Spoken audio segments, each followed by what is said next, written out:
Good morning बच्चों, शांति कुंज online classes में आपका स्वागत है। बच्चों, हम पढ़ रहे थे चैप्टर नंबर 1 खाद्य उत्पादन। आइए आज इसे कंप्लीट करते हैं। आज का हमारा टॉपिक है बीजों की बुआई या बीजारोपण। यानी जब हम फसल उगाते हैं तो उसके लिए बीजों की बुआई कैसे करते हैं, बीज रोपण कैसे करते हैं, इस टॉपिक में हम इसे समझेंगे।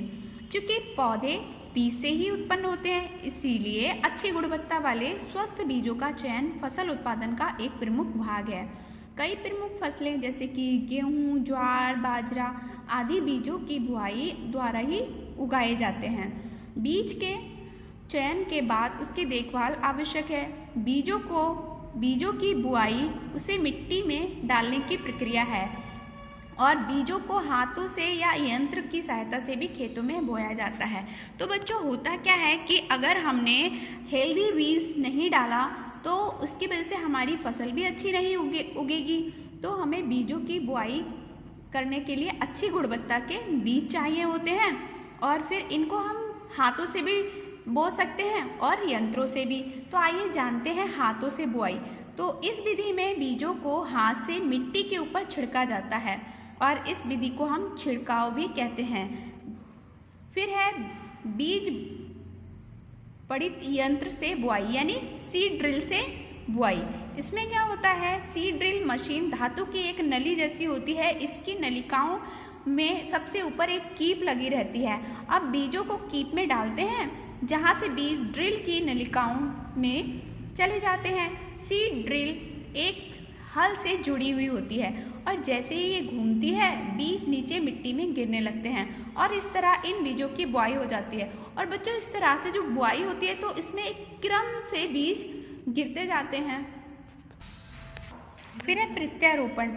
इसमें क्या करते हैं बच्चों, फसलें जैसे कि धान, टमाटर, बैगन, प्याज, मिर्च, इस टाइप की जो फसलें होती हैं इन्हें सीधे खेतों में नहीं बोया जाता बल्कि इन्हें नए पौधों के समूह में बोया जाता है जिसे हम नर्सरी कहते हैं। जब यह पौधा एक निश्चित लंबाई तक बढ़ जाता है तो इन्हें दूसरे खेतों में प्रत्यारोपित किया जाता है यानी दूसरे खेतों में फिर लगा दिया जाता है। इससे किसानों को स्वस्थ पौधे का चयन करने में तथा समुचित दूरी पर इन्हें रोपने में सहायता मिल जाती है और इसी प्रक्रिया से फसल के उत्पादन में वृद्धि भी होती है। स्वस्थ पौधों को नर्सरी से दूसरे खेतों में प्रत्यारोपित करने की इस प्रक्रिया को हम प्रत्यारोपण कहते हैं। तो बच्चों, होता क्या है कि स्टार्टिंग में सारे पौधे एक साथ बीज लगा दिए जाते हैं, बाद में उनको उठाकर दूसरी जगहों पे हम प्लेस कर देते हैं। इससे क्या होता है कि हमें एकदम से स्वस्थ पौधे मिल जाते हैं और हमारी फसल भी बढ़िया से हो जाती है। अब है खाद या उर्वरक मिलाना। इसमें क्या करते हैं बच्चों कि कुछ पौधों को बढ़ाने के लिए पोषण की ज़्यादा ज़रूरत होती है। अब ये पोषण तत्व हमें मिट्टी से प्राप्त होते हैं, इसीलिए जब फसल की कटाई होती है तो इसके साथ मिट्टी के कुछ पोषक तत्व भी चले जाते हैं। जब किसी खेत में लंबे समय तक फसल उगाई जाती है तो मिट्टी में मौजूद पोषक तत्वों की धीरे धीरे कमी होने लगती है जिससे फसल का उत्पादन गिरने लगता है।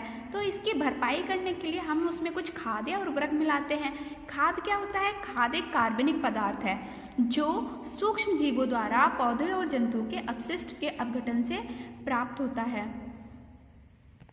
और उर्वरक क्या होते हैं बच्चों? उर्वरक मानव निर्मित खनिज लवण हैं जो मिट्टी में एक विशिष्ट तत्व की आपूर्ति करता है। सबसे ज़्यादा प्रयुक्त होने वाले उर्वरक में नाइट्रोजन, फास्फोरस और पोटेशियम की प्रचुर मात्रा होती है। इन्हें संक्षिप्त में हम NPK उर्वरक भी कहते हैं। अब है बच्चों सिंचाई। तो सिंचाई में क्या होता है कि फसल की आवश्यकता अनुसार खेतों में पानी दिया जाता है। अब विभिन्न समय अंतराल पर फसलों को पानी की देने की एक प्रक्रिया होती है और इस प्रक्रिया को हम सिंचाई कहते हैं। भारतीय किसान सिंचाई के लिए मुख्य रूप से वर्षा पर निर्भर करते हैं क्योंकि समय समय पर वर्षा की स्थिति बदलती रहती है। इसीलिए सिंचाई दूसरे साधनों से भी की जा सकती है जैसे नहर, नदियाँ, झरने, झील, कुआं। तो जो किसान होते हैं वो क्या करते हैं, इनकी सहायता से भी अपने खेतों तक पानी पहुंचा देते हैं जिससे सिंचाई की प्रक्रिया पूर्ण हो जाती है और उनकी फसल भी अच्छी हो जाती है। अब नाली से कैसे सिंचाई करते हैं? सिंचाई की इस विधि में फसलों के बीच में बनी नालियों के द्वारा पानी पूरे खेत में पहुंचा दिया जाता है, तो इससे नाली की सिंचाई हो जाती है, नाली के द्वारा हो जाती है। फिर है बांध से सिंचाई। इसमें क्या करेंगे कि खेतों में बांध बना देते हैं, मतलब छोटे छोटे डैम टाइप से बना देते हैं और उनसे कई भागों में पूरे खेत में पानी पहुंचा दिया जाता है। या फिर फुहारा या छिड़काव से भी सिंचाई कर देते हैं। इसमें क्या करेंगे कि सिंचाई किसी फुहारा या टैंक में भर के और पूरे खेत में उससे छिड़क दिया जाता है। अब है निराई। निराई क्या होती है? बच्चों, कुछ खेत में क्या होते हैं कि जो हमारी मेन फसल है उस फसल के साथ साथ में कुछ खरपतवार भी जमाते हैं, और ये ऐसे होते हैं कि ये अनवांटेड पौधे होते हैं। अनवांटेड मतलब जिन्हें हम नहीं चाहते कि ये हमारे खेत में जमे। इससे क्या होता है, जो फसल के साथ उग जाते हैं उन्हें हम खरपतवार कहते हैं। कुछ सामान्य खरपतवार जो धान या गेहूं की फसल के साथ में उग जाते हैं वे इस प्रकार हैं, जैसे कि चौलाई, बथुआ, हिरणखुरी और घास। तो ये क्या होते हैं, ये हमारी फसल के साथ में जमाते हैं। खरपतवार को फसल से अलग करने की प्रक्रिया को हम निराई कहते हैं। क्योंकि खरपतवार पौधों को मिलाने वाले पानी, धूप और पोषक तत्वों का उपयोग कर फसल की उत्पादकता को कम कर देती है, अतः इन्हें फसलों के बीच से हटाना आवश्यक हो जाता है। साथ ही वे कुछ विषैले पदार्थ भी छोड़ते हैं जो फसल के लिए हानिकारक भी होते हैं। कुछ रसायन है जैसे 2,4-D, जिसे हम बोलते हैं डाइक्लोरोफिनॉक्सी, 2,4,5-T जिसे बोलते हैं ट्राइक्लोरोफिनॉक्सी, एसिटिक एसिड, सिमेजीन, मेटाक्लोर, इन सब के छिड़काव से भी हम खरपतवार को खत्म कर सकते हैं। फसल सुरक्षा। कुछ जीव फसलों को खा सकते हैं या उन्हें सड़ा सकते हैं, जिन्हें हम कीटक या पीड़क बोलते हैं, जिसे पेस्ट बोलते हैं। जैसे पक्षी, चूहा, गिलहरी, कीट, टिड्डा, घुन, टिड्डी, माऊ रोग उत्पन्न करने वाले सूक्ष्म जीव होते हैं, जैसे कि जीवाणु, विषाणु, कवक। ये क्या करेंगे, सामान्य ये कीटक हैं और ये हमारी फसल को नष्ट कर सकते हैं। तो बच्चों, किसी कीटक को मारने के लिए विशेष रसायन की आवश्यकता होती है और इन रसायनों को हम कीटनाशी या पेस्टिसाइड्स कहते हैं, जो अक्सर द्रव के रूप में फसलों पर छिड़का जाता है। और ये कीटनाशक फसलों और इन्हें खाने वाले मानव को बिना नुकसान पहुंचाए कीटकों को नष्ट कर देते हैं। कुछ कीटनाशक हैं जैसे कि मेलाथिओन, BHC, डिसिस्टॉन एंड DDT। कीटनाशक से हानिकारक प्रभाव भी पड़ते हैं। आइए जानते हैं कैसे। कुछ कीटनाशी विषैले होते हैं, अतः कीटक जीवों के साथ साथ कई अन्य जीव जंतु भी उससे मर जाते हैं। कीटनाशी वर्षा के पानी के साथ नदी, झीलों में जा मिलते हैं, जिससे जल प्रदूषित हो जाता है। कीटनाशी खाद्य श्रृंखला के माध्यम से कीटनाशी प्रयुक्त फलों और सब्जियों को खाने वालों के शरीर में तथा प्रदूषित जल से जलीय जीवों में प्रवेश कर जाते हैं। फिर होता है फसलों की कटाई। अब फसलों की कटाई और दानों को एकत्र करने की प्रक्रिया को हम हार्वेस्टेड कहते हैं। अब किसानों की फसल जब तैयार हो जाती है तो वो उसको हार्वेस्ट कर लेते हैं।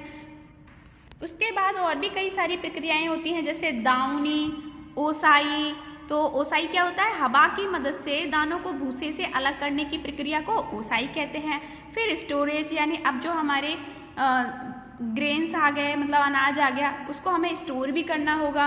तो FCI वगैरह कुछ ऐसी भारतीय गोदाम हैं जहाँ पर इन ग्रेन्स को कलेक्ट कर लिया जाता है, स्टोर कर लिया जाता है। अब है फसल चक्र।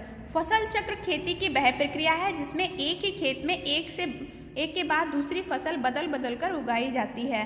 ये फसल विशेष के लिए आवश्यक मुख्य पोषक तत्वों को ध्यान में रखकर की जाती है। जैसे कि धान और गेहूं जैसी फसलें मिट्टी से अधिक मात्रा में नाइट्रोजन अवशोषित करती हैं। परिणाम स्वरूप इन फसलों की कटाई के बाद मिट्टी में नाइट्रोजन की कमी हो जाती है। अब इसकी प्राकृतिक भरपाई उस खेत में फलीदार पौधे जैसे कि मटर, सोयाबीन, हरी फसल आदि की बुआई से भी की जा सकती है। मतलब क्या है कि अगर हम बदल बदल के खेती करते रहेंगे तो हमारे खेतों में नाइट्रोजन की कमी नहीं होगी और वो भरपूर मात्रा में हमें मिलती रहेगी। और ये हमें खास तौर से मटर, सोयाबीन इस टाइप के खेती से मिलती है। तो बच्चों, नेक्स्ट टॉपिक है नाइट्रोजन साइकिल। इसे हम नेक्स्ट क्लास में कंप्लीट करते हैं। आइए अब करते हैं क्वेश्चन आंसर्स। क्वेश्चन नंबर 1 है, कम से कम 2 उदाहरण देके फसलों से प्राप्त होने वाले विभिन्न खाद्य उत्पादों का नाम बताइए। तो इसके लिए आप यहाँ से लिखेंगे किसी भूभाग से लेकर फसल कहते हैं और उसके बाद कृषक यानी किसान से लेकर फल उगाते हैं और उसके बाद में प्राप्त उत्पादों के आधार पर फसल को हम इनमें से ये उदाहरण भी लिखने हैं। फिर है क्वेश्चन नंबर 2, फसल उगाने का प्रथम चरण क्या है, इसके महत्व की व्याख्या कीजिए। तो दूसरे का आंसर आप यहाँ से लिखेंगे मिट्टी तैयार करना से लेकर जुताई कहते हैं तक। उसके बाद में आपको इसके 3 उदाहरण भी आपको लिखने हैं। तीसरा प्रश्न है, बुआई से आप क्या समझते हैं, इसे कैसे किया जा सकता है। तो इसके लिए आप यहाँ से लिखेंगे बीजों की बुआई से लेकर यहाँ तक खेतों में बोया जा सकता है। उसके बाद हाथ से बुआई में एक लाइन आपको लिखने हैं। फिर है सीड ड्रिल से बुआई में आपको ये पूरा ही लिखना है। प्रश्न नंबर 4 देखिए, सिंचाई से क्या तात्पर्य है, सिंचाई की कुछ विधियों की व्याख्या कीजिए। तो इसके लिए आप यहाँ से लिखेंगे विभिन्न समय अंतराल के बाद कहते हैं, उसके बाद से आपको लिखना है नाली से सिंचाई हेडिंग डाल के। उसके बाद यहाँ से लिखोगे सिंचाई की इस विधि में पूरे खेत में पानी पहुँचाया जाता है। उसके बाद में सेकंड हेडिंग डालोगे बांध से सिंचाई और ये पूरा लिखना है। फिर है फुहारा या छिड़काव से सिंचाई और ये एक लाइन लिखनी है। 5वां प्रश्न है, खरपतवार क्या है, इसका उन्मूलन क्यों आवश्यक है।